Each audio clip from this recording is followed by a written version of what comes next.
galera chegando. Desculpem o atraso. Demorei 5 minutos porque eu estava fazendo orientação de TCC, tá? TCC de Vassouras, né? Porque vocês daqui a pouco já vão escolher também, né? Daqui a pouco chega a época de vocês. Vocês estão no terceiro, mas já chega o quarto. Quando chegar no quinto, vocês já têm que ir para a orientação, né? Então, Ô, professor, Ah. você não pode depois... Você não pode depois mandar a estrutura de um TCC, no caso que existe uma forma. Porque, na verdade, eu já comecei até a escrever algumas coisas. Posso te mandar, não tem problema. Aqui a gente usa 2 tipos, Emiliana. A monografia e o artigo científico. Aí vai da escolha do aluno, né? Junto com o seu orientador, qual que ele prefere escrever, ou o artigo ou a monografia. Qual que você acha mais legal? Eu sempre oriento artigo. Eu não gosto de monografia. Show. Monografia eu acho que já está ultrapassado, já deu o que tinha que dar. Agora a gente tem que caminhar para os artigos.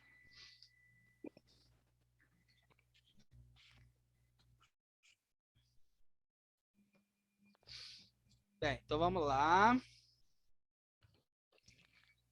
Isso aqui a gente já viu, já mandei para vocês.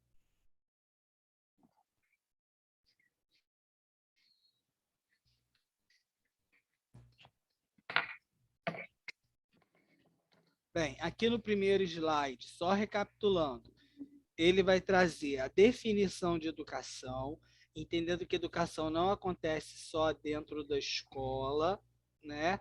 É algo que acontece em diversos espaços, né? Então a gente tem que ter essa perspectiva, mas que a LDB ela vai disciplinar a educação escolar, né?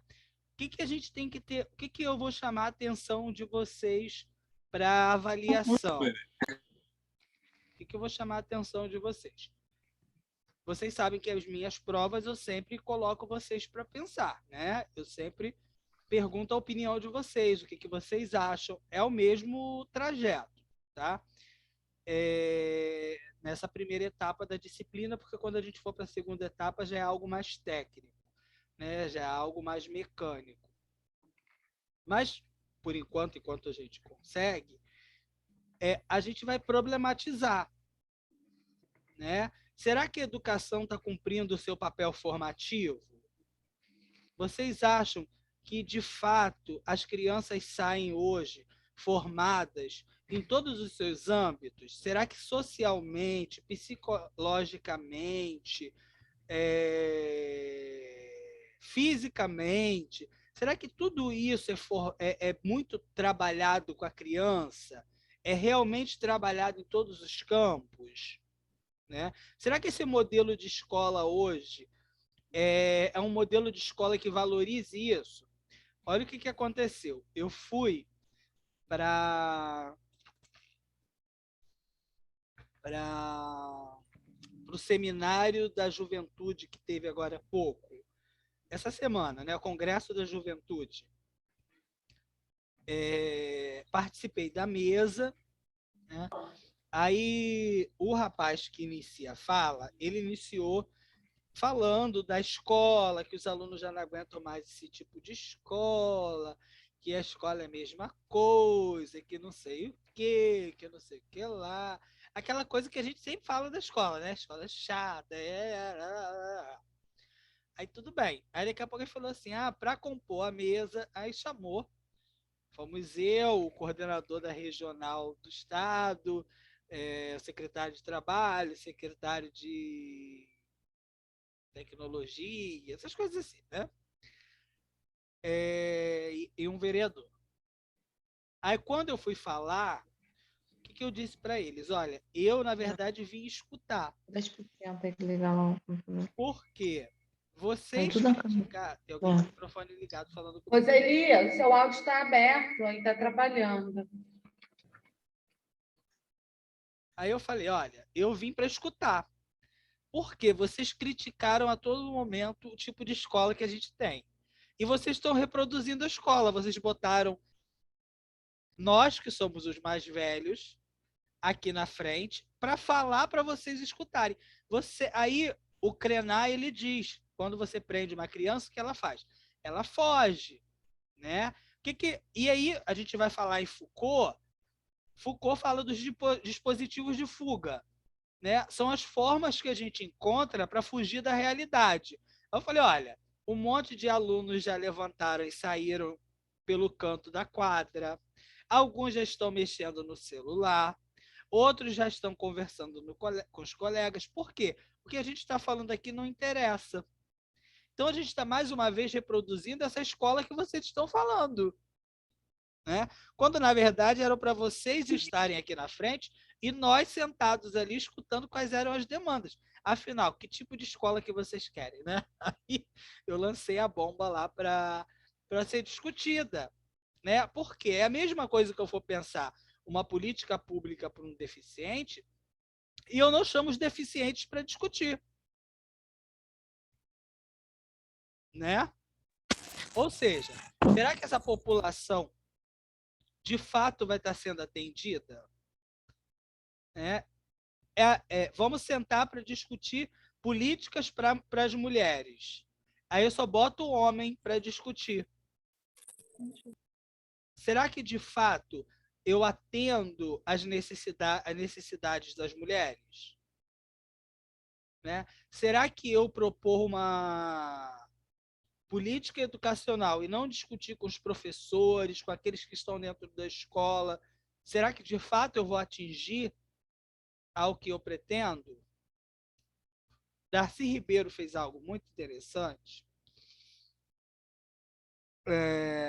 Todo mundo conhece o CIEP, né? O CIEP, gente, não era um projeto inicial de Darcy. Não era algo que Brizola queria fazer. Nem tinha essa ideia dessa escola. Como que ele surge?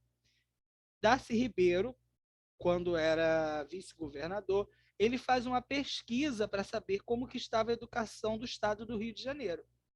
E ele percebe, a partir do diagnóstico que ele fez, que a educação estava caminhando muito mal. Aí o que ele propõe? Ele faz uma carta, manda para casa de cada professor da rede estadual, convidando esses professores para um encontro para discutir a educação estadual. O encontro foi em Mendes, ficou conhecido como Encontro de Mendes. Tá?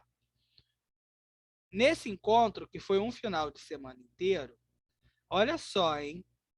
Lá na década de 80, ele leva os professores que quiseram ir para passar um final de semana com tudo custeado pelo Estado para discutir os rumos da educação estadual. Dessa discussão sai uma carta, que é a Carta de Mendes. Na carta vem a ideia de uma escola que propiciasse à classe popular educação, saúde, lazer, cultura. Aí nasce o Centro Integrado de Educação Pública, que é o CIEP. Né? Então, o CIEP ele não nasce da cabeça de Darcy. O CIEP Rodrigo, nasce do conjunto, fala. O CIEP é do Estado, não é isso? É do Estado. E aí, no caso, hoje, ele ficou com... Porque agora, pela Lei de Diretrizes e Base, o município, que são as séries iniciais fundamentais 1 e 2. Aí, o que aconteceu com o CIEP? Só tem ensino médio. Virou ensino médio, entendi. Alguns vocês vão ver que foram municipalizados, não em Maricá, mas em outras cidades. Vocês vão ver que eles foram municipalizados. Alguns ainda são do Estado e atendem sexto ou nono ano, não passaram tudo para o município, porque sexto ou nono é compartilhado. Né? Agora, qual é o problema, Emiliana? O CIEP não era só o prédio. O CIEP tinha uma proposta pedagógica. O prédio está ali. Mas o que morreu? O projeto. uma escola sem projeto pedagógico nunca vai ser uma escola, vai ser só um prédio. Verdade. Né?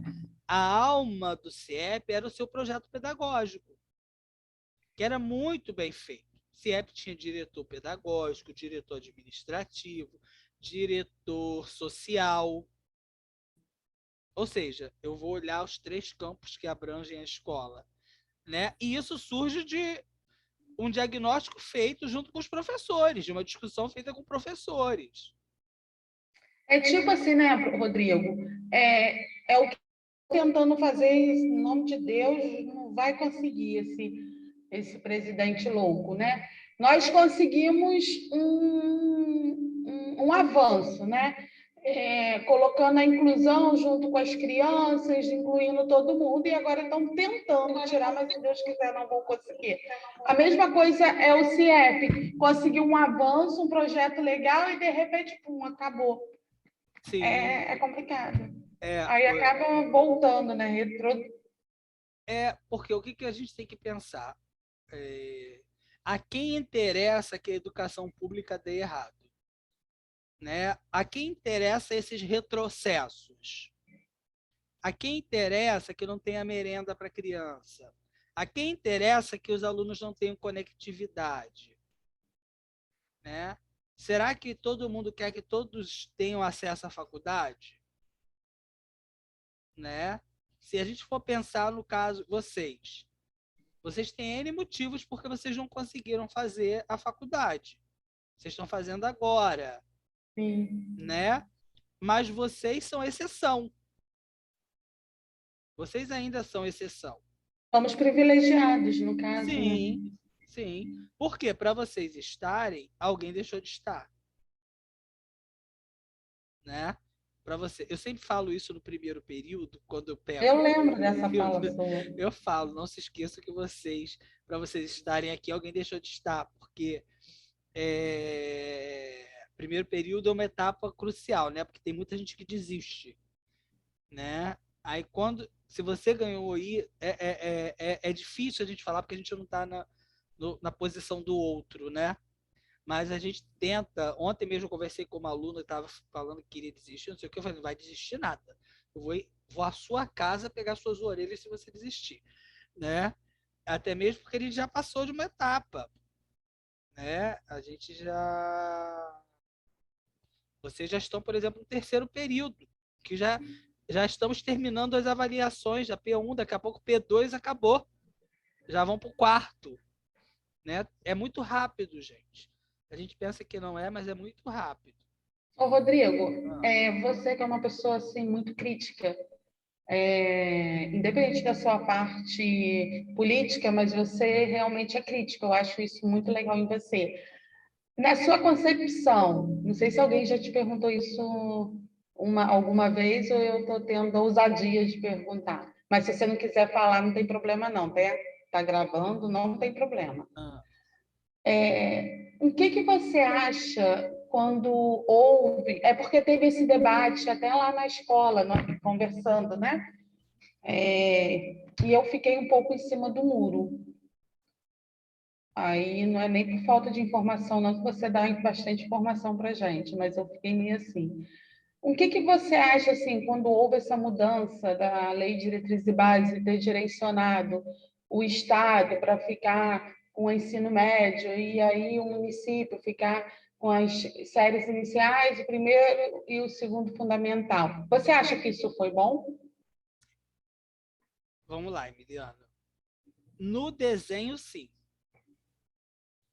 Por que não deu certo? Ou ainda não deu, né?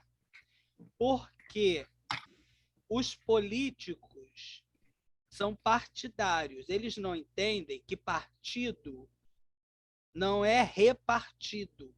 Quando você senta na cadeira, você tem que deixar seu partido de lado e conversar com um coleguinha, seja ele de onde ele for. Né? Porque, por exemplo, vamos pensar o seguinte. Antes, quando não tinha essa definição, o Estado fica com isso, o município fica com isso, ou seja, eles faziam o que eles queriam. Né? Quando a LDB vem trazer essa divisão, né, vem responsabilizar, ela vai fazer o quê? Ela vai fazer uma concentração de recursos e ela vai dizer que nós vamos trabalhar em regime de colaboração. O que é esse regime de colaboração? É entender que o aluno que sai da educação infantil e vai para o 1º ao 5º ano é o mesmo aluno. Que vai para o 6º ao 9º é o mesmo aluno. Que vai para o ensino médio é o mesmo aluno. Então, o território tem que pensar em educação. Por isso que existe o Plano Municipal de Educação, o Plano Estadual de Educação, o Plano Nacional de Educação, que são medidas para pensar a educação no território.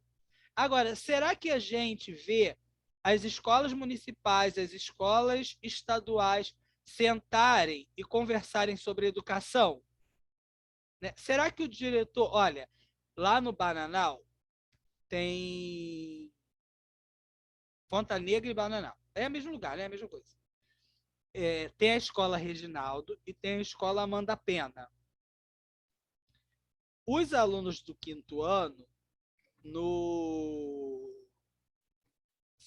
ambas são da rede municipal, tá?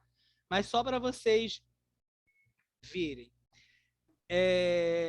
Quando chega no final do ano, os alunos do 5º ano vão com a escola Reginaldo, eles vão até o Amanda Pena para conhecer a escola que eles vão estudar, são recebidos pelos professores que vão dar aula para eles.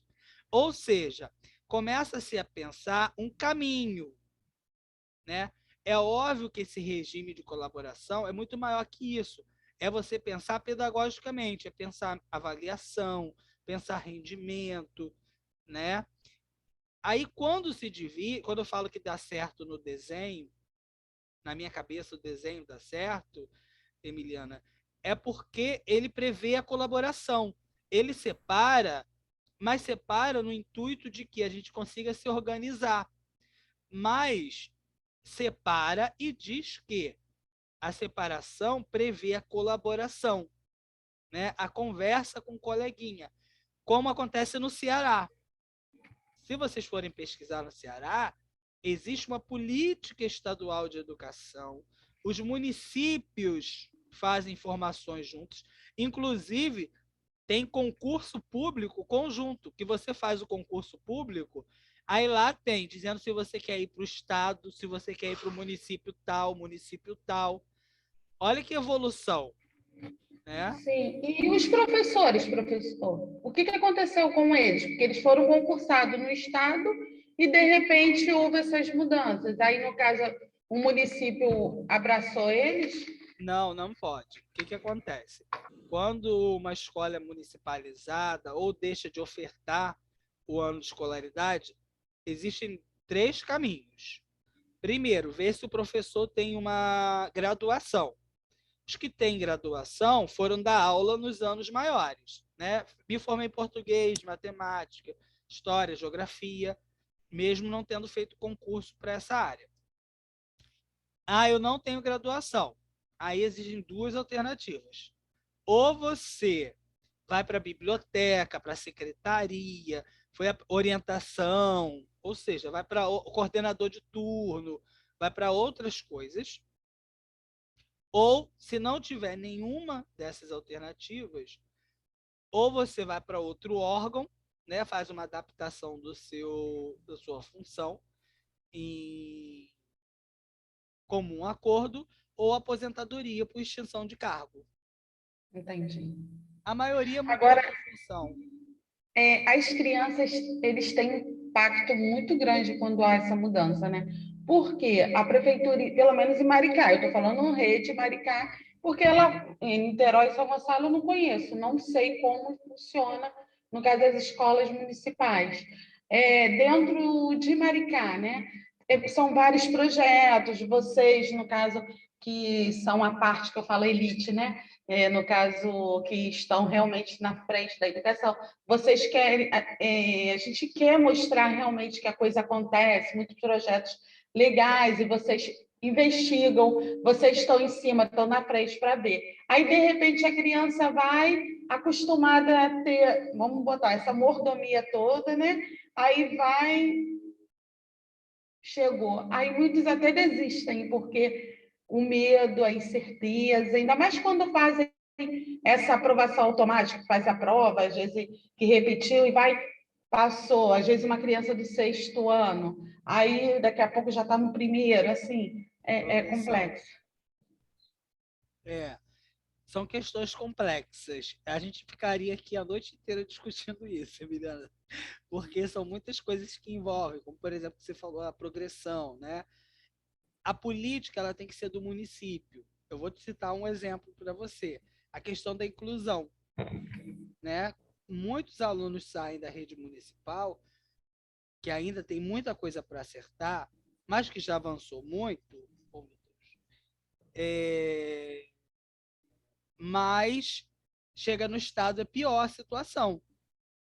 Eles não têm mediadores. E aí os pais... É mais longe, né? Não está pertinho de casa, aí tem que levar, trazer. Aí os pais querem voltar para o município. É complicado.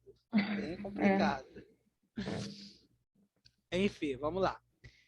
Então, mais adiante, nós temos a ideia... Aí foi o que você fez a pergunta, Emiliano, está dentro do que a gente fala aí no slide 2, né? Que é a descentralização da educação nacional. A LDB ela vai descentralizar, né? Ela está dividida em 2 níveis. Educação básica, que é obrigatória a partir dos 4 anos. Todo mundo tem direito, tem que estar matriculado a partir dos 4 anos, né? Garantido aí até o último ano do ensino médio. E nós temos o nível superior, que não é garantido o acesso para todo mundo, né?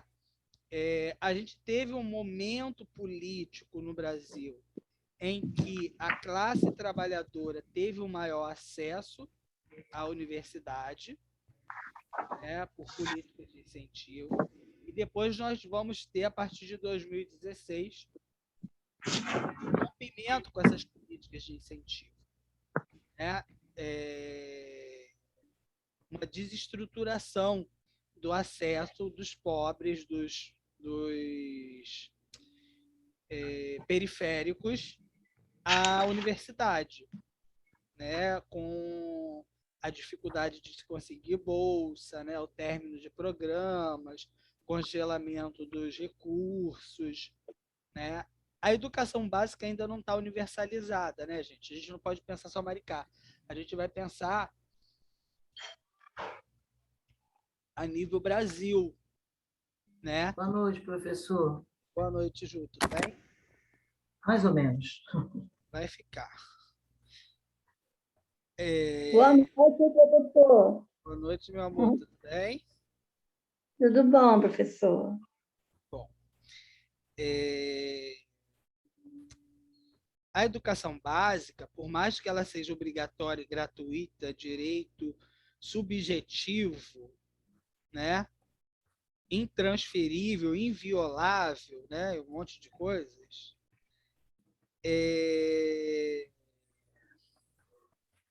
Ela ainda não é atendida para todo mundo, não é para todo mundo, né? A gente tem estados ainda em precariedade, nós temos municípios ainda em precariedade, né?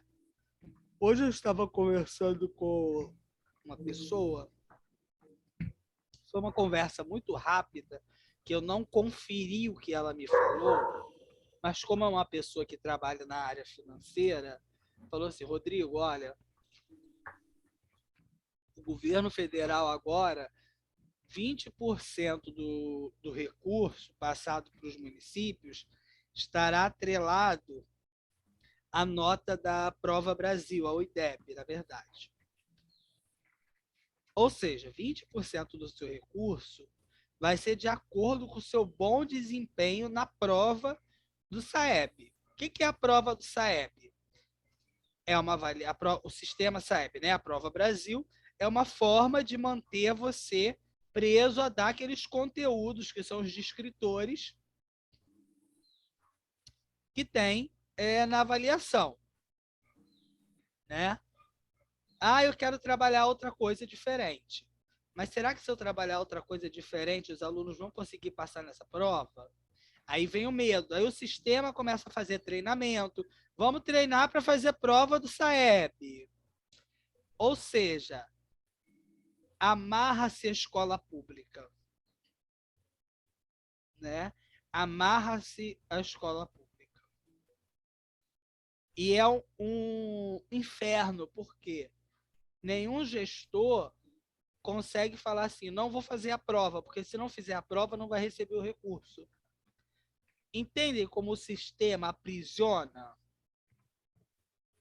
Né? Foucault, quando fala das formas de aprisionamento, né? Nós temos várias formas de aprisionar. Uma delas é essa, né? Nosso sistema é um sistema falso, né? Enganoso. É enganoso por quê? Porque a gente não consegue enxergar para além do que está posto. Né? Como que a gente faz isso? Tendo consciência, discutindo. Né? E outra coisa também, no caso, assim, tem crianças que não têm acesso à internet, computador, não sei, aí ficam perdidos, não sabem nem ligar, a gente tem que estar auxiliando, assim. É complexo, né? A gente pensar que a gente até então achava que todo mundo tinha Facebook, que todo mundo estava na internet. A gente vivia nessa bolha social, Conectado, né? É verdade. A gente vivia nessa bolha. Sônia, eu tô te vendo de papo aí, hein, Sônia? Na aula. Olha os dispositivos de fuga. Fugindo da aula. Eu sou indiscreto, né? E falando sobre isso, né? Realmente houve muito, mas sempre há muito problema dessa aula remota, a falta realmente, né, de, no caso, materiais mesmo, como tablet, celulares, computadores, e a própria internet que a criança não tem. Muitas das vezes a família tem um celular para 5 filhos. Como é que vai ser? Como é que faz? Sim, Emiliana, eu vejo. Vocês podem tirar por vocês. Eu tive que olha, eu comprei um computador, eu tive que montar um computador, comprei um notebook. Essa semana eu já tive que comprar fone porque o outro já estragou e eu tenho que ter um reserva porque essa porcaria dá piti. Aí o outro computador não pega mais o Zoom, né? Enfim. É sério, é sério aqui, ó, porcaria velha. Agora estou com 2 celulares que nem uma louca, não sei nem mexer no notebook, ainda tem que comprar um novo celular e estou louca. Eu, por exemplo, comprei um computador que era de uma lan house que vendeu para me colocar e eu necessito de um computador novo, porque, assim, a gente precisa, é uma ferramenta de trabalho mesmo. Sim, hoje a gente não consegue mais, né? E está muito caro. E a gente fica Aí agora eu estou igual empresária. Aí um manda mensagem aqui, o outro manda no outro, fica doido. Sônia, tá você é muito chique. Deixa... Sônia, você está muito Nada, chique. amor. E o nível Tudo superior? Informática é tudo muito caro. Você imagina as crianças ou uma família que não tem condições de comprar nada, Sim, né? sim. Aí, não sei quem falou, com mais de um filho na escola para poder estudar, vamos supor que estivesse os 5 ou os 3 no mesmo horário de estudo, como é que vai assistir a aula todo mundo? Não tem como. Exato, não dá. Verdade. Né? Não dá. Mas em que medida o poder público atua para que isso não aconteça? Nada. Nenhuma. Nenhuma, né, professor? É. Aumenta tudo. Mas, Fala. professor, mas eu acho que agora a P2 a gente já vai fazer no colégio, né? Na faculdade. Para Não com isso, sei, não falaram. Não... Tomara que não. Porque está tudo liberado. Hoje eu passei, a praça está cheia, tem até uma roda de capoeira, muita gente. Mas não é só hoje, não. Isso já estava acontecendo já. Infelizmente. Porque Olha, só o colégio. eu não E nem sei. está mais, né? Deram 100%, né? Já, né? Até A escola do meu filho também vai voltar normal, o Zilca Lopes. Só as crianças de grupo de risco que não vai voltar. 4 Gente, do mas 10. vocês têm a opção. Se o pai falar que, tipo, a minha mãe e meu pai não deixa eu ir para a faculdade. O meu também não, falou que eu não posso ir. eu acho que Aí o o professor vai se maior, virar nos 30. eu acho que o maior complicador da faculdade voltar agora é se a gente que a gente não pode voltar com todo mundo, como a gente vai fazer a aula simultânea, né? Que talvez seja isso. Tomara que esse ano ainda fique assim, ano que vem comece tudo novo. Eu também acredito que seja ano que vem. Porque, por exemplo, eu dou estágio do presencial, né? Como que eu faço estágio? Eu marco horário com o grupo, aí naquele mesmo horário que eu estou atendendo o grupo, eu estou com o computador ligado com o pessoal que está em casa. Aí eu estou assinando ficha de quem está presencial, falando com quem está em casa. É uma loucura. Então, Era período muito que cansativo, professor, não é? a gente fica Eu não doido. sei. Sabe o que Eu eu acho- fiz ontem, professor?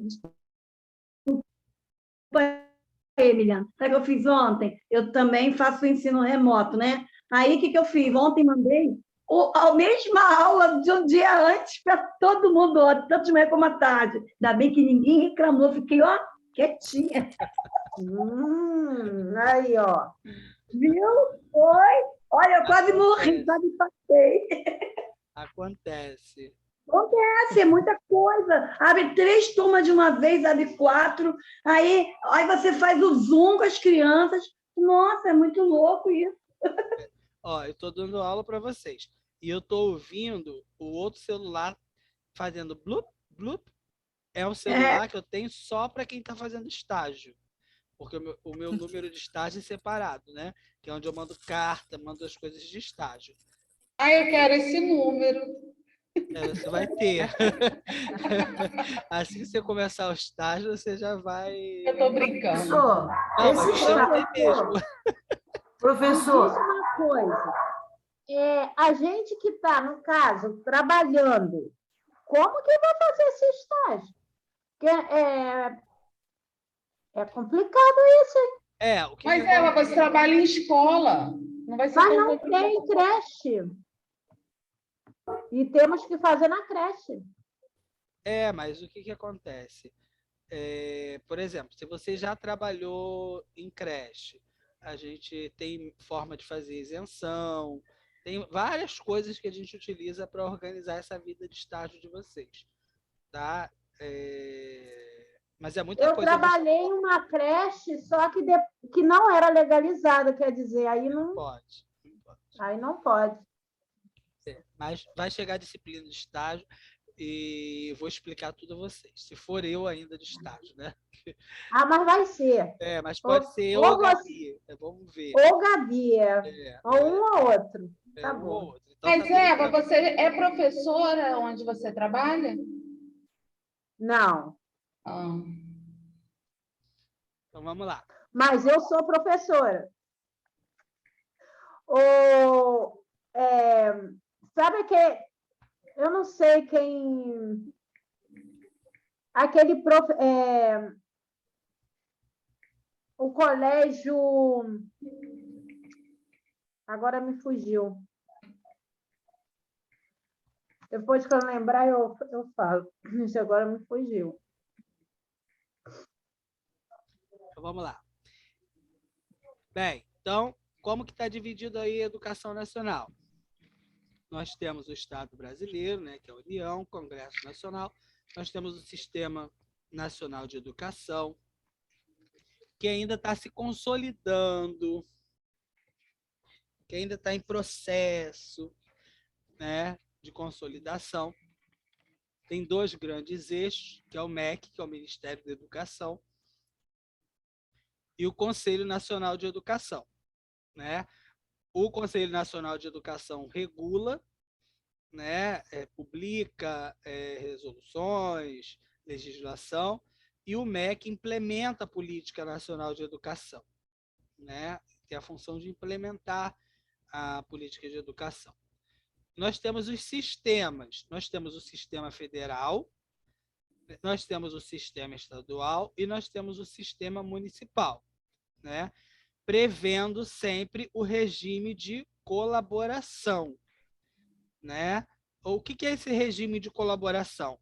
Um ajudando o outro, construindo com o outro, né? Um fortalecendo o outro para que a gente tenha, de fato, um sistema comum. Será que isso acontece?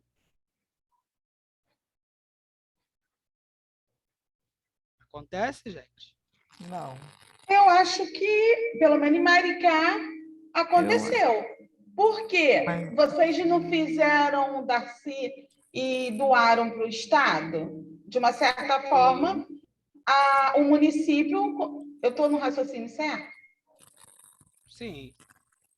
Aí, de uma certa forma, o município colaborou, ajudando, né? Porque eu acho que eles fizeram isso pensando que, como nós temos mais escolas, no caso da prefeitura, no caso municipais, e o Estado só tinha 2. Então, eles viram vocês, né, maravilhosos, né, juntinhos, e aí decidiram que precisava. Se não fizesse isso, eles não iriam, o Estado não iria trazer e fazer uma escola de uma hora para outra. Porque eu acredito que tem mais criança, no caso, para inserir do que o que eles poderiam ofertar. Então, eu acho que é por isso que eles doaram essa escola para o Estado. É uma forma de colaboração. Foi. Mas isso acontece em Maricá. Em outras, a gente não, eu, pelo menos, nunca ouvi falar que aconteceu. Mas a gente não pode pensar só em Maricá, né? Quando fala em lei de diretrizes e base, é tudo, né?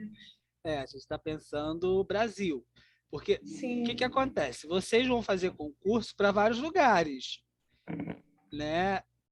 Eu tenho um amigo muito querido, de muitos anos. Ele é da Paraíba. Ele tem uma história de vida linda. E agora ele é professor da Faculdade Estadual do Amapá. Quando ele foi para lá, fez o mestrado, depois fez o doutorado, por muito custo, né? Ele tem uma história de vida bem sofrida. Ele fala assim: amigo, você tem que vir para essas bandas porque é o lugar onde tem mais concurso para professor universitário, né? Eu até admiro essa coisa dele ir viajando, né? Fazendo prova e viajando. É um desprendimento que a gente tem que trabalhar na gente, né? Mas, ou seja, ele veio lá do sertão do Ceará, da Paraíba, e foi parar lá no Amapá, né? Vocês vão fazer concurso para outros estados, né? Para outros municípios. Então, a gente tem sempre que Professor, ter a perspectiva nacional. Fala, amor. desculpa. Eu vou sair, porque eu estou resolvendo um problema aqui, que deu um probleminha aqui, aí eu não vou conseguir assistir essa aula, mas eu vou assistir ela depois. Tá, pode ficar tranquilo que daqui a pouco eu boto lá, tá? Tá bom, professor, obrigado. Beijo. Beijo. Então, a gente sempre tem que ter essa perspectiva de que a gente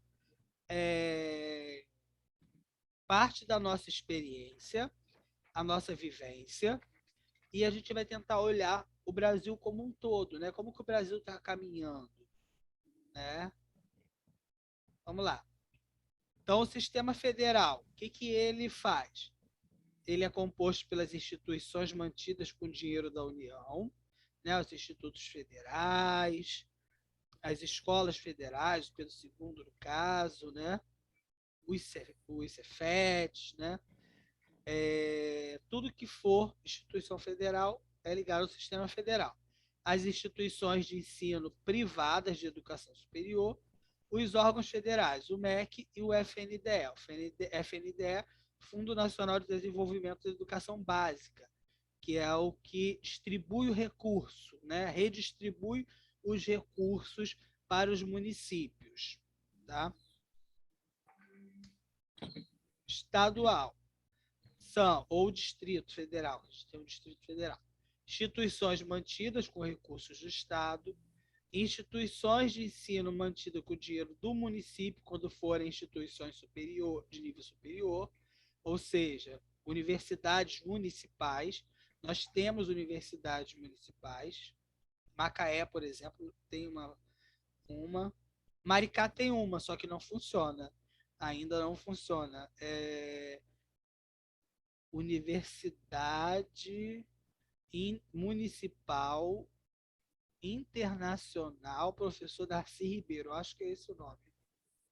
É um nome grande, né? Mas ainda não começou a funcionar, mas ela existe legalmente, né? Instituições de ensino privadas, de ensino fundamental e médio, ou seja, o ensino privado, fundamental e médio, é supervisionado pelo Estado. Os órgãos estaduais, o Secretaria de Estado de Educação e o Conselho Estadual de Educação. Município, responsável por todas as escolas mantidas com o dinheiro do município. Instituições privadas de educação infantil, o município supervisiona as escolas de educação infantil. E os órgãos municipais, a Secretaria Municipal de Educação e o Conselho Municipal de Educação. Tá? Essa é a distribuição do Sistema Nacional de Educação. Tá? A responsabilidade de cada um.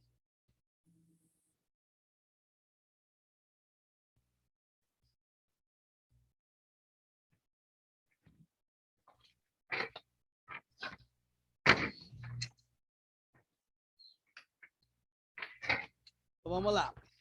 Para os princípios, o que eu vou chamar a atenção de vocês? Para o inciso 1º, que é o que diz sobre igualdade de acesso e permanência à escola. Quando vocês falam que, por exemplo, quando vocês falaram do problema do aluno ter acesso, são 5 filhos, todos matriculados no mesmo horário, e só tem um celular. Como que faz? Será que está sendo garantido o acesso e permanência dessa criança? Não. Não, né? Entre outras formas, gente, falta de merenda, falta de transporte, né? Tem muitos que não, assim, a gente sabe que Maricá teve o PAT, que o prefeito dá lá a cesta básica maravilhosa, né?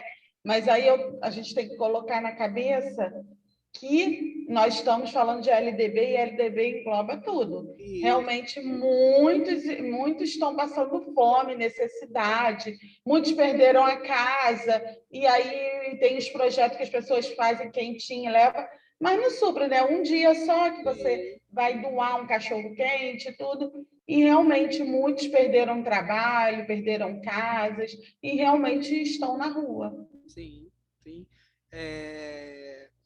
Nós vamos sofrer os impactos dessa crise a longo tempo, né? A longo tempo nós vamos sofrer esses impactos. A gente ainda está vivendo, né, gente? De forma muito forte, né? Vou chamar a atenção de vocês também para o 4º, respeito à liberdade, apreço à tolerância. Será que todas as religiões, será que todas as formas de pensar são respeitadas dentro da escola? Não, tem muito preconceito. O preconceito ainda está enraizado, né? É algo estrutural dentro da escola, né? Então, é algo que eu vou chamar a atenção de vocês também. 9º, garantia de padrão de qualidade. Será que está sendo garantido o padrão de qualidade? Ou seja, todo mundo tem acesso garantido, permanência e acesso às mesmas coisas? Também não. Não. Não, né? E o último, consideração com a diversidade étnico-racial, né? Aí eu volto lá para respeito à liberdade e apreço a tolerância, né? Quem assistiu a live do Paulo Freire, eu fiz a mediação e teve também a que nós fizemos com o pessoal de Vassouras. Eu chamei a atenção para o fato de estar na mesa com o Luther, porque nós somos exceção, né? Eu falei para ele, não é comum ter dois professores negros na mesma mesa, né? Porque a gente ainda é um país racista.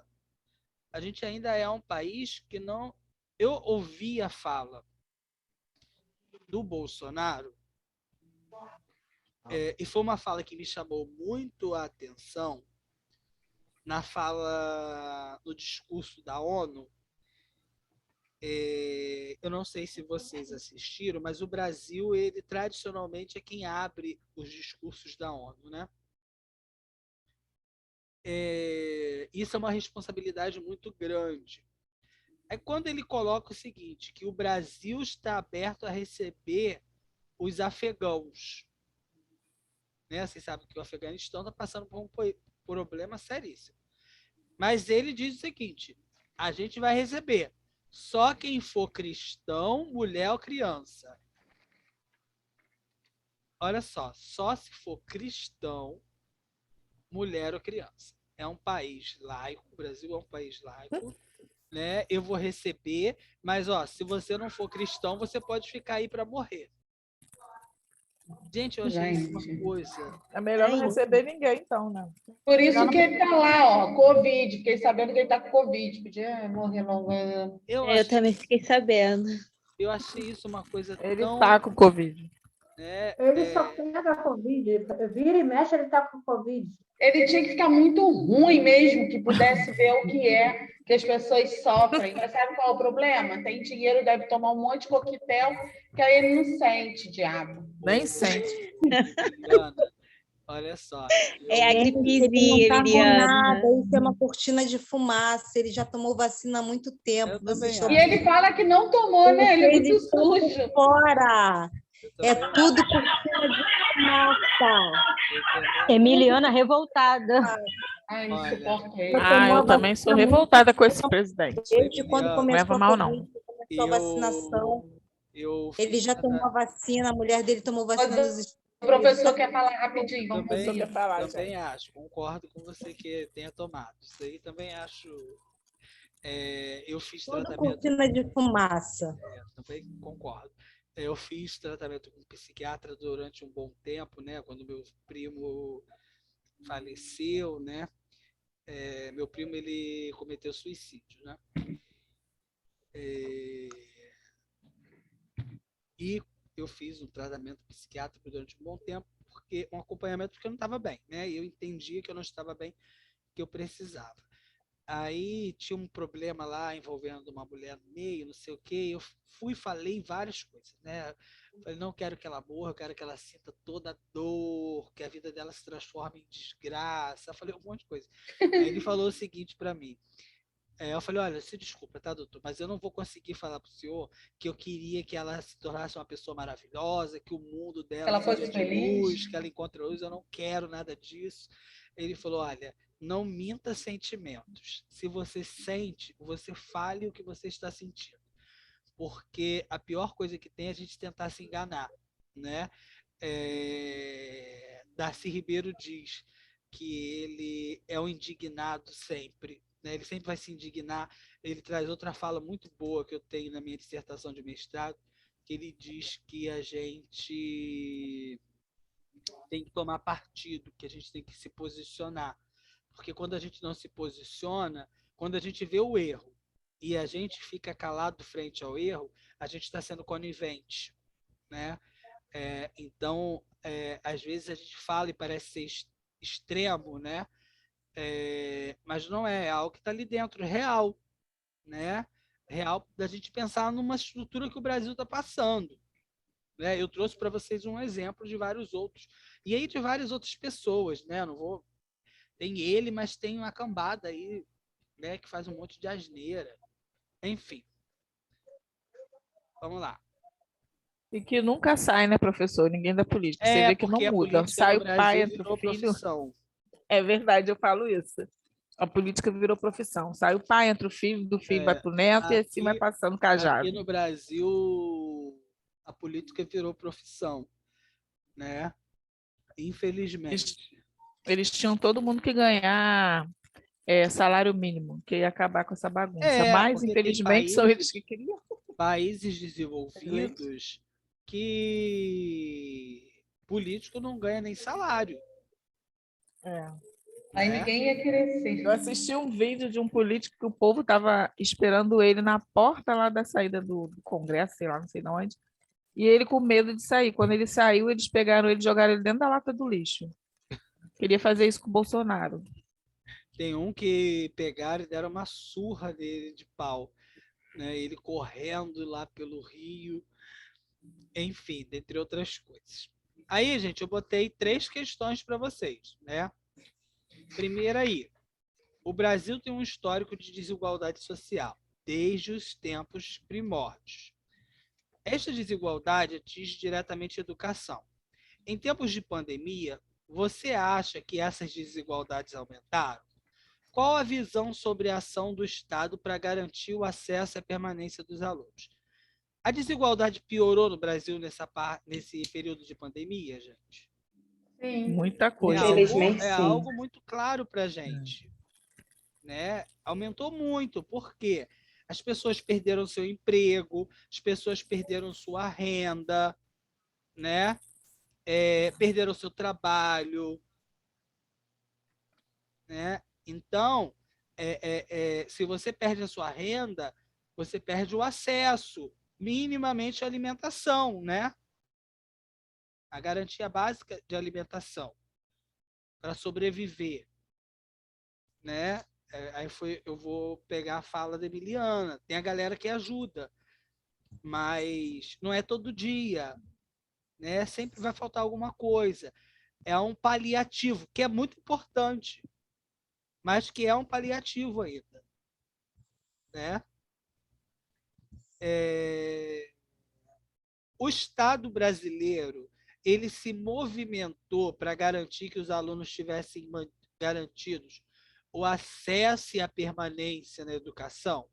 Houve uma política nacional de acesso à educação. Houve uma movimentação nacional para distribuição de recursos e verbas para comprar computadores, Wi-Fi, essas coisas para os alunos, professores. Vocês viram esse movimento? Não, eu não vi. Não, né? Não tem política. Por quê, gente? Quando tentou se aprovar no Congresso uma lei para destinar um recurso para os estados e municípios garantirem, né, o acesso à permanência com base na compra de chips e aparelhos, né, para as crianças, foi vetado. Né? O projeto foi vetado. Não foi para frente. Então, não Eu achei até que em Maricá isso fosse acontecer, porque teve lá atrás o Quaquá, né? Ele deu o notebook para as crianças. Aí eu achei que. Qual o grande problema, Emiliana? O governo federal ele fez uma lei de responsabilidade fiscal pior do que a já que existe, dizendo que a gente não poderia ampliar os nossos custos. Ou seja, nem chamar professor novo a gente pode, só pode chamar se morrer alguém. Esses professores novos que vocês veem sendo chamados é porque ou alguém morreu ou alguém desistiu. Mesmo tendo a vaga, a gente não pode chamar, porque a gente ultrapassa o teto. Né? Ou seja, ele fez um espelho. O que você tem nessa data, você tem que manter até o término da pandemia. Ô, Rodrigo, deixa eu falar uma coisa com você. Você está gravando, ai meu Deus, podia tirar. Você que é o tio Rodrigo, aí está vindo o Dia das Crianças, você poderia vir com um projeto assim, para o passaporte, junto com a nossa linda e amada Adriana, para poder dar um notebook assim para a gente, entendeu? Que está se inserir. A gente tenta, não, a gente já tem. Tem que tentar, né? A gente tenta, mas seria um projeto muito legal. Bem acho. Gente, Seria ótimo. professor tem que me informar mais sobre essa lei aí. Depois eu pego lá para vocês e mando. Me lembrem que eu mando lá para vocês lerem. Absurdo. Lei do absurdo. Um congelamento de custos, né? Então vamos lá. 2. A diversidade aparece como princípio da educação nacional. Tendo em vista que a disciplina ensino religioso deve constar nos currículos escolares, como você vê o respeito à diversidade cultural na educação no que diz respeito à religião? Ela acontece? A escola é para todas as religiões? Você concorda com a existência dessa disciplina? Todas as religiões são respeitadas dentro da escola? Não. Não. Eu não concordo com a existência da religião. Eu acho que nem deveria ter religião na escola. A religião, eu acho que deve ficar para a família. Tem um professor, José Sepúlveda, que ele diz o seguinte, ele é um defensor da escola... E eu sou evangélica, tá, professor? Porque às vezes a gente fala as coisas e as pessoas... eu acho que... O Zé Sepúlveda, ele diz o seguinte, a escola é laica, os alunos não. Então, o nosso grande desafio não é ensinar religião, que isso é algo externo, mas ensinar os alunos e a todos que estão dentro da escola o respeito às religiões, né? Respeitar a religião do outro, respeitar o espaço de fé do outro, né? Que é algo muito sagrado, inclusive o direito de você não ter religião, né? Exatamente. Eu penso assim também, professor. Acho que é o que ele traz, que a grande palavra aí é respeito, né? Que cada um respeite o espaço do outro, respeite que cada um tem o seu momento, tem sua forma de demonstrar sua fé, né? E que ela não está acima um ou de outro, né? Não é uma disputa de qual está certo e que está errado. Não é falar assim, olha, vai entrar na escola, mas só se você for cristão, né? Alguém quer falar mais alguma coisa sobre essa questão? Por isso que o apelido dele é Bozo. Professor? Fala, amor. Há muito tempo atrás, né, se trabalhava o ensino religioso nas escolas estaduais. Eu até fazia um trabalho de projetos dentro dessas escolas lá em São Gonçalo. E aí como é que foi tratado isso? A gente trabalharia sem falar das religiões, só Deus existe, né? E que a gente trabalhasse a disciplina como informação e diálogo, para poder as pessoas aprenderem justamente a isso, a acolher e a respeitar, né, a religião de cada um. Aí a gente trabalhava, eu me lembro que tinha um livro, professor, muito legal, que eu não me lembro mais agora, eu tinha ele na minha biblioteca, lá onde eu morava em São Gonçalo, mas antes de vir, eu tive que desfazer de tudo. Aí esse livro, ele tinha uns conteúdos da vida, né? A pobreza, a fome, a necessidade, a violência, as drogas, e você faria esse apanhado, né? Com essa informação, o diálogo, quando as pessoas iriam para um caminho errado, mas sem dizer, você é evangélico, você é ubandista, você... Nada disso, entendeu? Só colocando que, se você praticasse o mal, né? Se você não trabalhasse o que era bom para você, também não seria bom para a sua vida. Foi assim, um trabalho muito legal, gratificante, e depois a gente começou a trabalhar em comunidade, independente da minha religião. E eu me coloquei dessa forma, né, com esses outros professores, e foi muito legal. Surgiu assim, trabalhar com a comunidade, com aquelas famílias carentes. Foi dessa forma que foi trabalhado esse ensino religioso. Claro que na minha igreja, como catequista, eu trabalhava a minha catequese, mas naquele momento o trabalho era feito dessa forma, informação e diálogo para poder acolher e respeitar as pessoas. Tem Na minha época, ô Sônia, desculpa, professor, Não, pode falar. Na época que eu estudava, eles ensinavam catolicismo, né, na escola. E eu me lembro bem, assim, até eu gostava de assistir, tem uma musicazinha que eu guardei até hoje. Porém, a minha família, eu cresci numa família espírita. E eu me lembro que a professora de religião, ela me dava um livrinho para eu estar levando para casa. Eu sempre, lá na minha casa, tinha um montão daqueles livros. Ninguém lia aquele livro, ninguém queria saber daquele livro. Por isso que eu acho assim que a religião deveria ficar para a família mesmo. E quando o senhor falou do respeito, quando eu não respeito nem a religião da pessoa, eu não respeito nada da pessoa, porque eu não estou respeitando a escolha da pessoa. Não é mesmo? Eu penso dessa forma. Claro que tem outras pessoas que querem pegar a religião e abrir a cabeça dos outros e enfiar a cabeça dentro. Não é dessa forma. Porque a religião é uma escolha. Eu acho que não deveria estar dentro da escola, porque acaba confundindo ou impondo algo que a pessoa não quer. Tem uma Professor, autora... desculpa.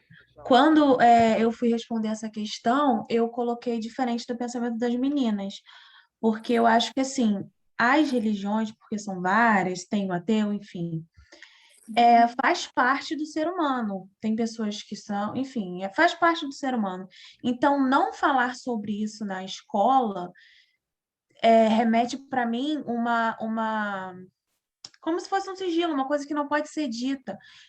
A minha família toda é espírita. E quando eu era mais nova, eu passei por uma situação que eu tinha uma amiguinha, ela era muito minha amiguinha, e a mãe dela falou que ela não poderia ser a minha amiga porque a minha mãe era de uma tal religião. Então, assim, e isso me remeteu que, assim, se fosse falado, explícito, todas as religiões como uma história, porque tem uma história por trás disso, isso na minha concepção, diminuiria o preconceito religioso, entendeu? Então, assim, tem coerência o que as meninas falaram para mim também, mas eu acho que tudo aquilo que não é dito, digamos que assim, escondido, passa a ter como é que eu posso dizer? Produção. Um problema em Eu cima, acho sabe? que vocês falaram a mesma coisa, só que de pontos de vista diferentes, né? Porque o que acontece? O grande problema não é falar sobre, porque o respeito parte do conhecimento. A gente respeita a partir do momento que a gente conhece, né? É a gente entender que isso vai ser problematizado não necessariamente como uma disciplina, mas como algo que passa aquém de outras disciplinas, dentro da história, dentro dos textos de língua portuguesa, porque todo texto, toda história tem um contexto. A história humana ela é movimentada, né, por uma questão social, religiosa, cultural. Então, isso está tudo englobado. E a gente compreender que, quando a gente falar da formação do povo brasileiro, né, a gente vai pegar os indígenas, né? Hoje eu falei numa reunião, falei, gente, vamos fazer escola bilíngue, vamos fazer escola bilíngue. Eu falei, a primeira escola bilíngue tinha que ser Guarani. Por quê? É a nossa raiz. A gente fala assim, vamos fazer, eu faço curso de Guarani, né? Por quê? Porque a minha tese é em cima da questão indígena. Mas eu falo, gente, a gente não vê, né? A gente não valoriza as nossas raízes, né? A gente ultravaloriza o que vem de fora, né? Então, assim, quando a gente conversa, e aí eu concordo com você, no sentido de conversa, mas não necessariamente eu, Rodrigo, tá? Numa disciplina específica, né? Quando eu e como está na legislação brasileira, que diz que é confessional, ou seja, é dentro da religião de cada um, acaba não existindo, né? Existe uma autora chamada Karen Franklin, que ela tem um livro, Filosofia no Ensino Fundamental. que ela vai falar sobre o trabalho da filosofia nos primeiros anos de escolaridade no ensino fundamental, que a gente quase não vê, né? Mas por que eu estou chamando a atenção de vocês para isso? Porque ela vai propor que a filosofia nesse ensino fundamental trabalhe sentimentos, respeito, coisas que precisam ser desenvolvidas, que a gente, às vezes, deixa passar, né? Eu não sei se eu já falei com vocês isso. O Rubem Alves tem um texto muito bom que fala da importância de ensinar tristeza na escola. Porque ele diz que a gente sempre tenta ensinar a criança a ser feliz, quando no momento em que a felicidade não é constante, a gente não está feliz todo dia, né? E a gente tenta a todo momento falar para a pessoa não ficar triste, mas a gente não dá nem o direito da pessoa ficar triste naquele dia, né?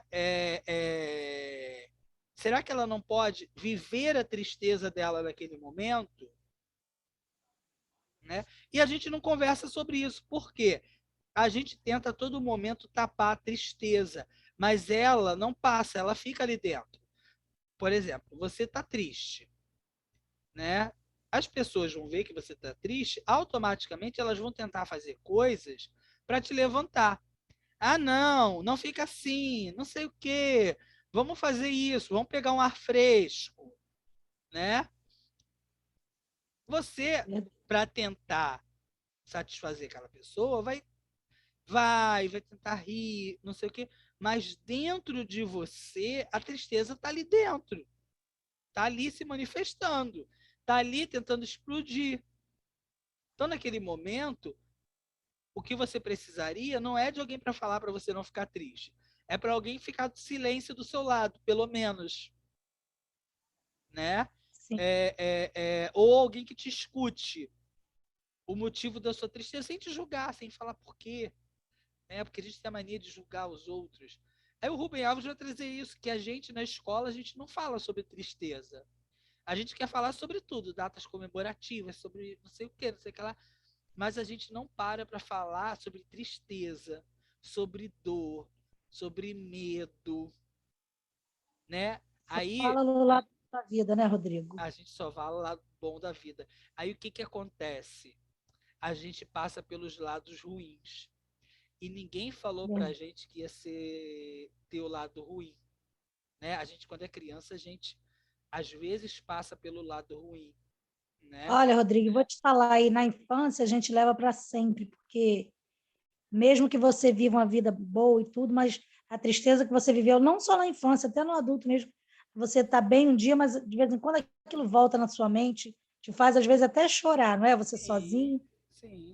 Isso aí realmente tem que ser ensinado, sim, os dois lados. E a gente tem que pensar o seguinte, que a gente tem que ter um momento para a gente chorar, para a gente se dar o momento de parar para a gente pensar na nossa vida, né? Eu gosto muito de ir à praia sozinho, né?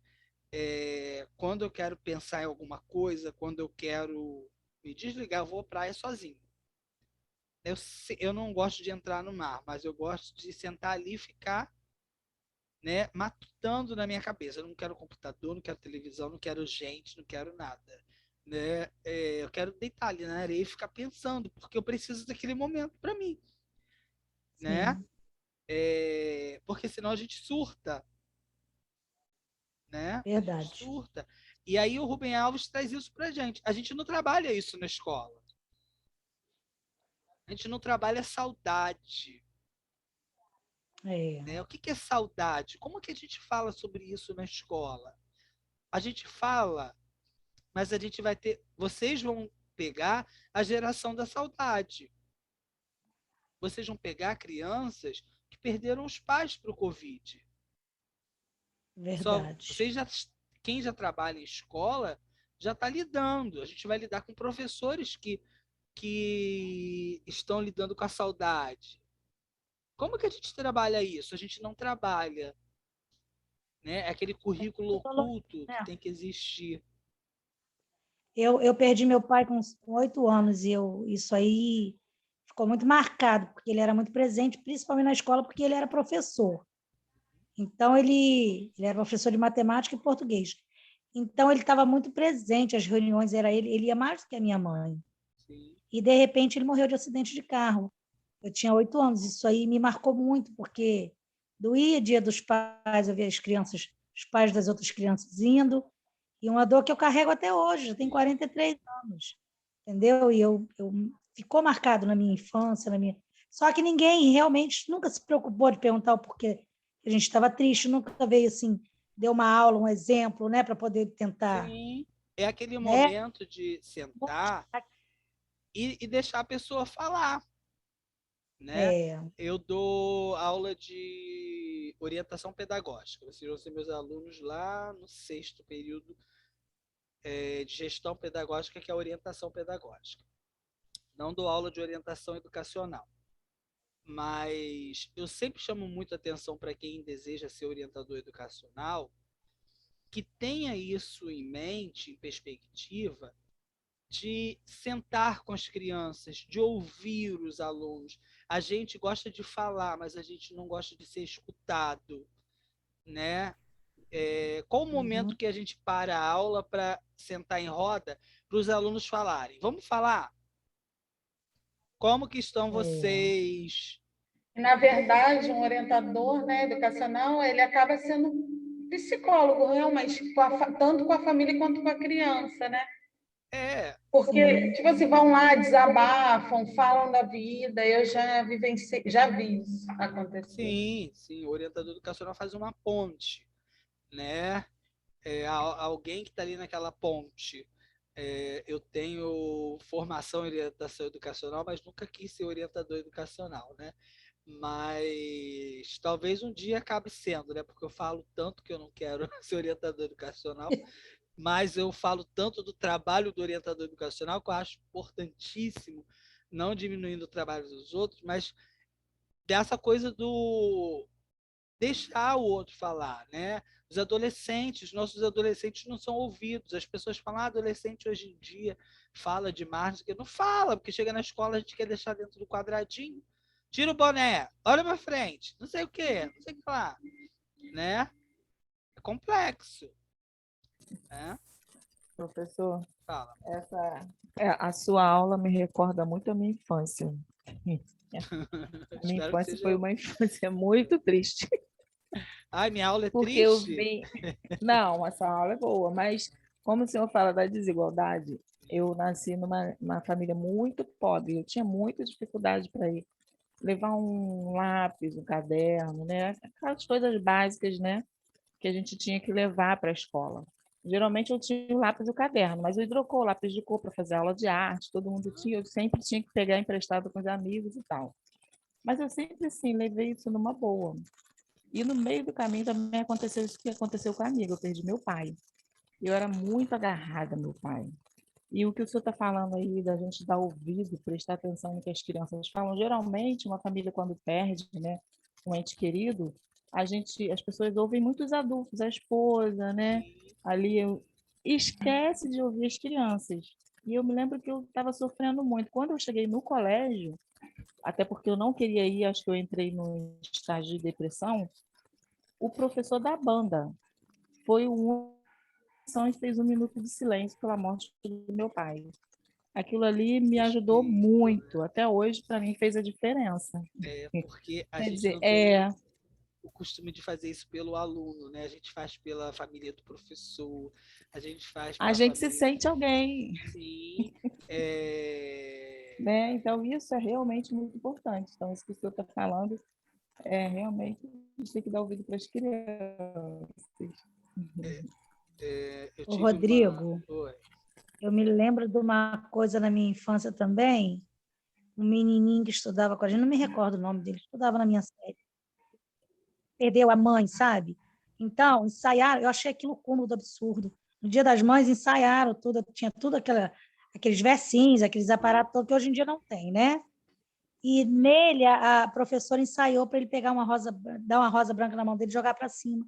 Eu achei aquilo de uma tristeza tão grande que eu achava que ela não tinha nem que mandar falar para ele ir naquele dia na escola. Entendeu? Eu acho que a gente tem que romper essas ideias de hoje, de ter Dia das Mães, dos Pais. Eu acho que eu gosto muito daquele negócio do... Apesar da gente saber que é dia comercial, né? Mas é o dia de quem cuida de mim, né? Às vezes é minha avó, às vezes é meu tio, às vezes, né? Quem está comigo, né? Quem naquele momento é aquela figura que cuida de mim.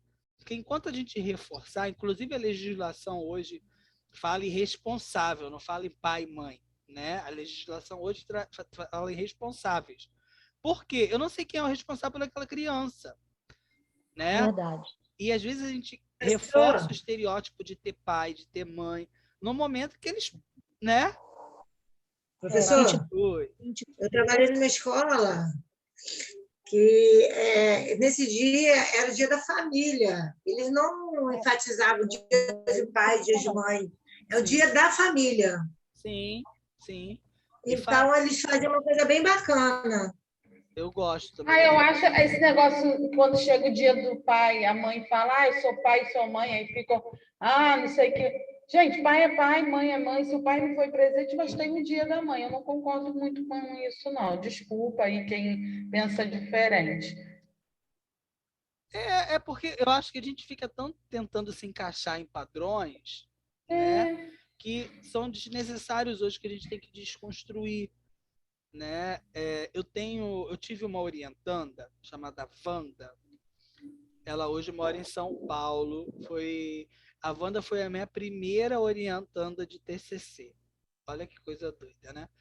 E eu gosto muito dela, porque ela já era formada, ela já era bióloga, e ela estava fazendo a segunda graduação. Eu falei, Wanda, você é professora há muito mais tempo que eu, então você tem muito mais experiência que eu. Mas foi um trabalho muito bonito, o trabalho dela, que ela falava do olhar do aluno reprovado sobre a escola. Como que o aluno reprovado via a escola? E eu achei isso o máximo, porque foi algo que mudou a minha prática.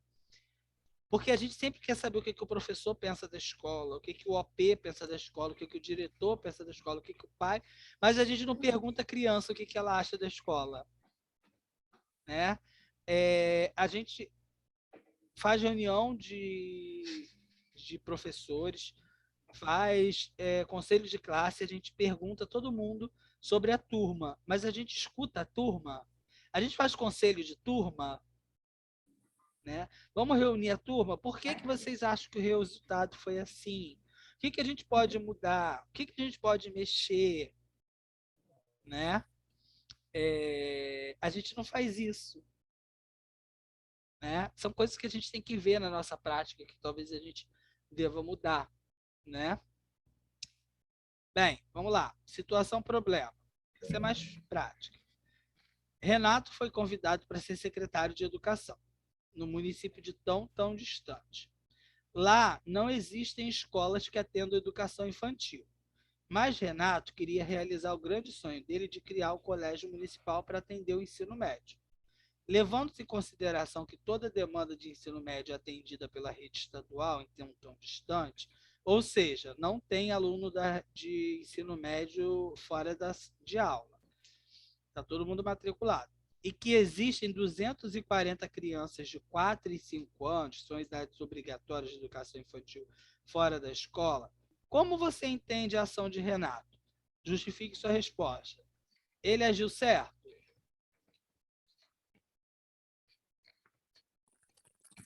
Eu acho que não.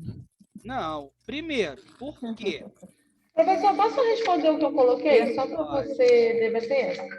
Eu botei assim, sobre a lei de diretrizes e base, ele não poderia fazer escolas de ensino médio, pois essa é obrigação do Estado. Mas ele poderia fazer escolas de ensino fundamental e saciar a necessidade dessas crianças, pois a lei é muito clara, que é dever do município efetuar as escolas para todas as crianças. E a ação do Renato é uma ação errada.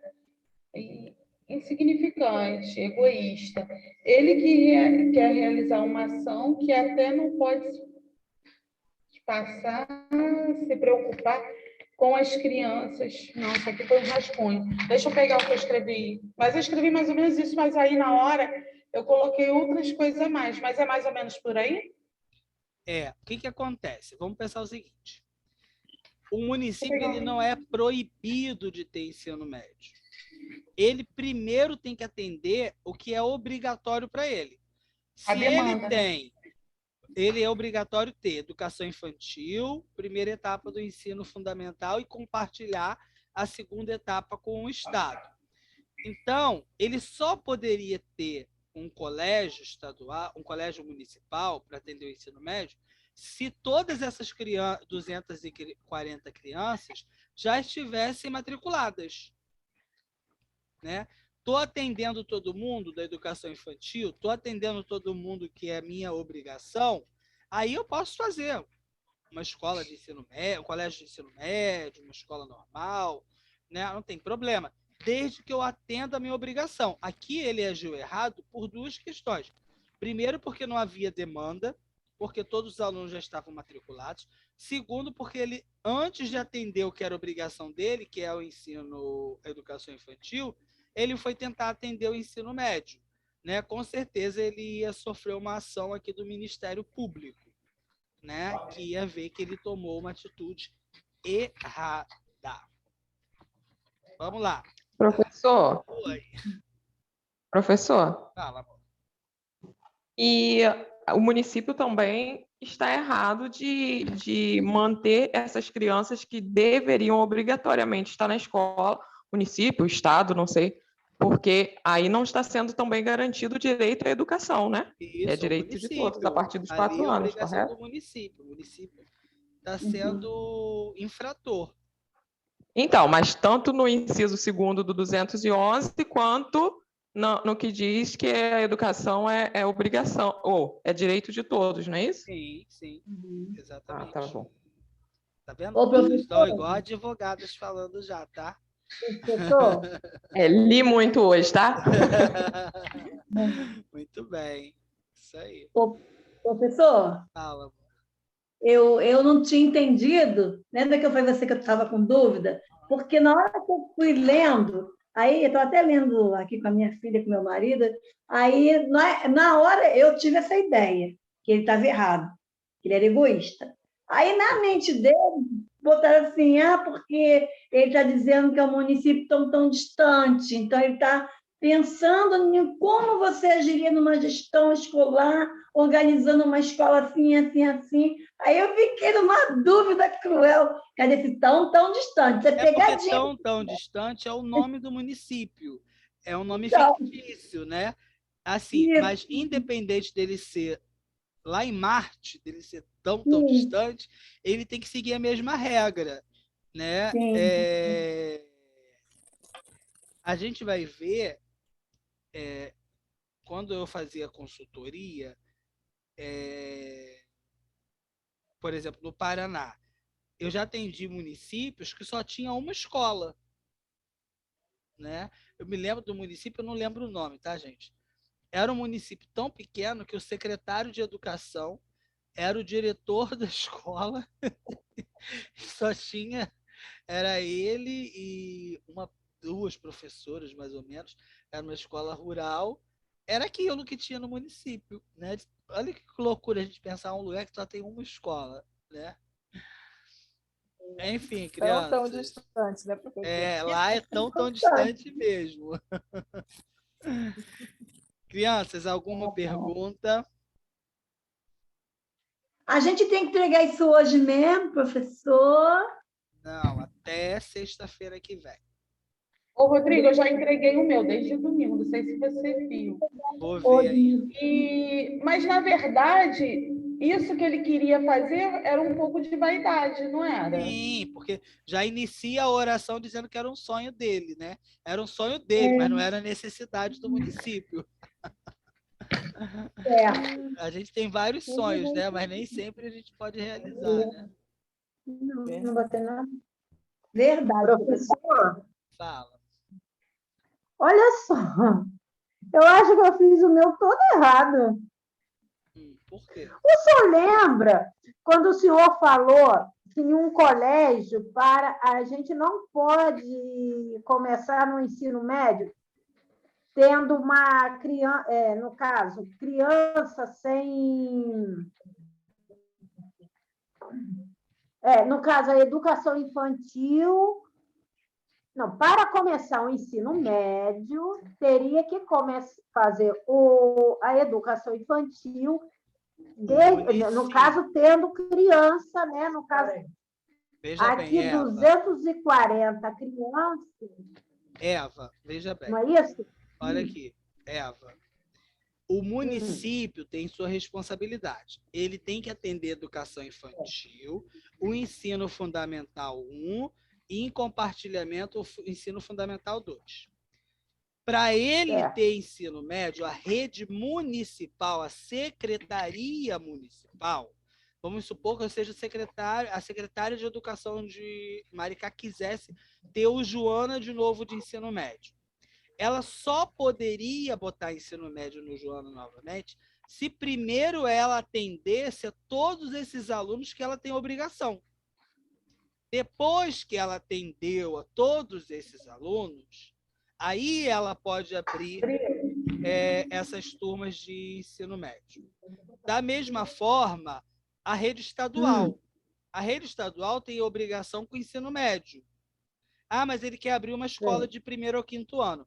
Ele só pode abrir uma escola de 1º ao 5º ano se ele atender a todo o ensino médio. Cada um tem sua responsabilidade. Não quer dizer que você não possa ter.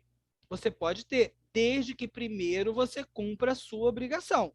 Então, o município, para ter ensino médio, primeiro ele tem que atender todo mundo de educação infantil.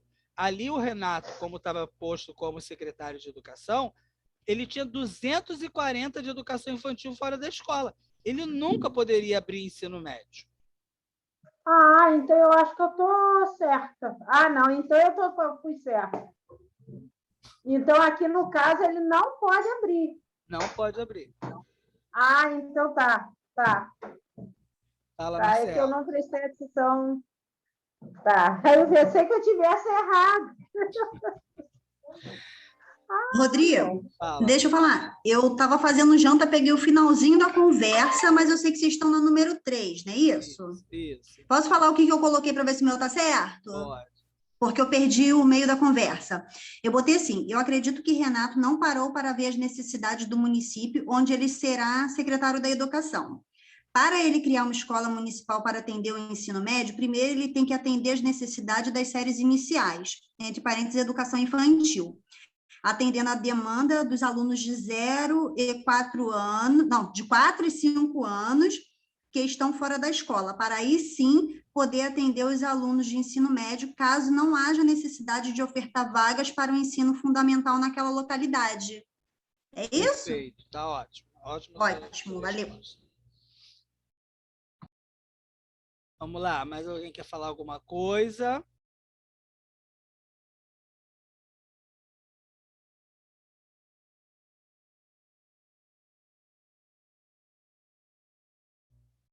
Tudo ok? Por mim, sim, professor, tudo ok. Então, olha só, Ok, sexta-feira agora- a gente se encontra de novo.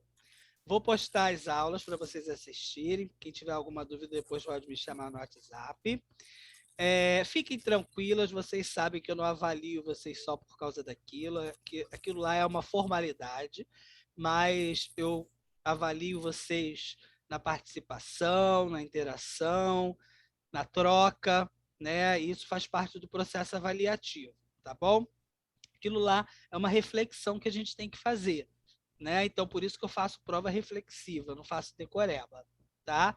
Então, fiquem bem, curtam o final de semana, estudem, usem máscara, passem álcool, façam tudo que tem que fazer, aproveitem a existência dos outros ao lado de vocês. A gente não sabe até que dia as pessoas estarão do nosso lado, então não levem rancor, coisas ruins. Vamos limpar a cabeça aí nesse final de semana, Descansem, tá? Porque a gente tem que descansar também. Tira um minutinho para vocês. Manda o marido fazer janta também. Manda o marido ajudar a lavar a louça, porque todo mundo é dono da casa, né? Todo mundo trabalha. E vocês têm que ter um momento de vocês também, para vocês falarem. Eu tenho um momento que eu paro para ver desenho. Eu adoro ver desenho de madrugada, né, gente? 1h da manhã eu estou vendo desenho. Então, é o meu horário, né? Como eu tenho insônia, eu tomo remédio para dormir, eu vejo o desenho, depois eu tomo remédio para dormir. É o meu momento, não falo com ninguém, não atendo ninguém, fico eu e a televisão rindo sozinho, né? Ó, crianças, amei estar com vocês. Fiquem bem, tenham uma semana maravilhosa, cheia de luz, tá? Que a gente consiga aí passar por essa etapa e já já a gente vai estar junto. Encontro vocês sexta-feira. Sexta-feira, 2h, eu já publico a avaliação, então vocês já vão ter acesso a partir das 2h da tarde. Conforme vocês forem tendo acesso, vocês vão poder indo me chamar no WhatsApp, tá? Que a gente vai conversando nesse dia. Sexta-feira é o dia que eu estou lá na universidade. Então, é só sem problema nenhum, tá bom? Sem terror. Fala, amor. Tá bom, professor, obrigado. O outro semestre?